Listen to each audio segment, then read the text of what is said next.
Bonjour, je m'appelle John Woodley le Jeune, artiste, plasticien et architecte. Mon parcours est né de cette dualité, bâtir des formes et révéler l'âme. Ma passion pour l'art n'est pas une simple vocation esthétique, c'est une quête de vérité.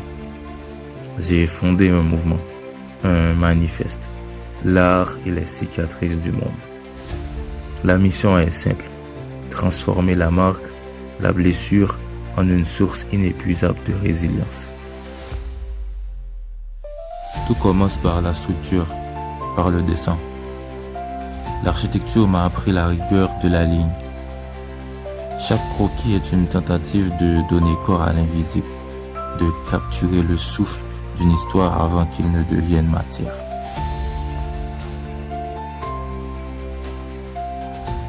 Faut dire que l'art est un labeur qui demande concentration et respect de l'outil.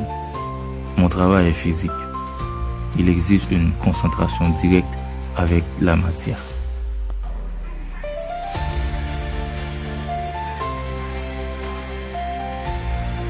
C'est ici que ma pratique se singularise.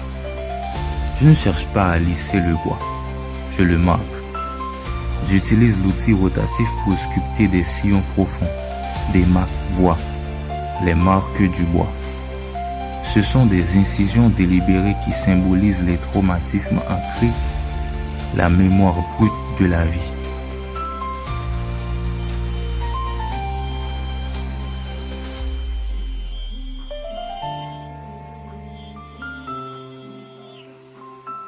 Ma série inaugurale, Macbois Macmoun, est l'incarnation de ce processus. Elle aborde l'urgence de notre réalité sociale en Haïti. Le premier volet est dédié à la résilience des femmes et des jeunes filles, ces âmes qui portent dans leur chair les cicatrices d'une société fragilisée. Il est essentiel de leur donner une voix visuelle. La planche est prête. Elle n'est plus qu'un support. Elle est déjà un corps en attente de sa vérité. Chaque entaille est un mot. Chaque sillon est une mémoire.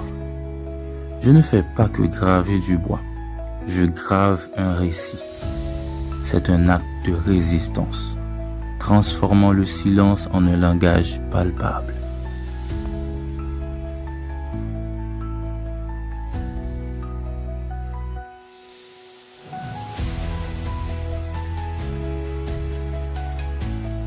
L'art, pour moi, est un devoir. En tant que moniteur d'atelier, je sais que l'accès à la création est fondamental pour l'épanouissement des enfants. Ma mission est de construire un pont entre l'architecture de la douleur et l'architecture de l'espoir. Mon travail rend hommage à la dignité et à l'autonomie, car l'existence humaine ne se cueille pas, elle se respecte. Le bois a reçu sa marque. Maintenant, il est prêt pour la guérison.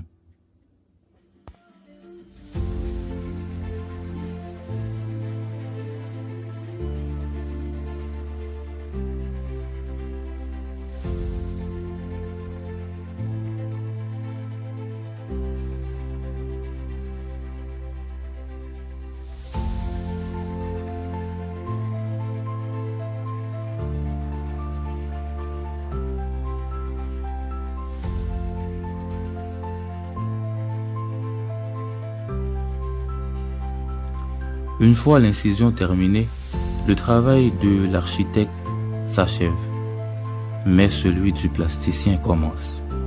Il est temps de poncer la surface, non pas pour effacer, mais pour adoucir le contour de la mémoire et préparer l'arrivée de la lumière.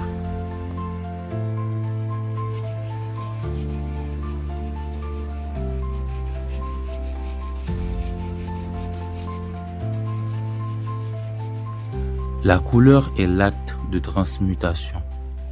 L'acrylique vient réchauffer, réinventer. Les éclats de lumière ne naissent pas de l'extérieur. Ils jaillissent des lignes de fracture elles-mêmes. C'est l'espoir qui se révèle.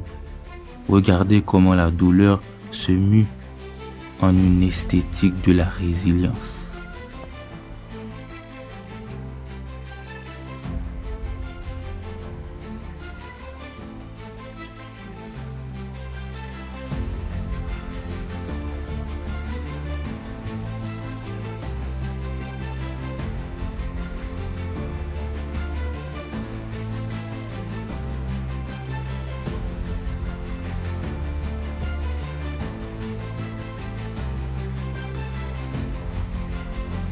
Mes œuvres sont là, prêtes à dialoguer. Elles sont le témoignage que la mémoire n'a pas de frontières. Elles cherchent simplement un lieu pour se dire autrement. Je vous invite à explorer l'art et les cicatrices du monde et à soutenir une création qui sert à la dignité. Merci.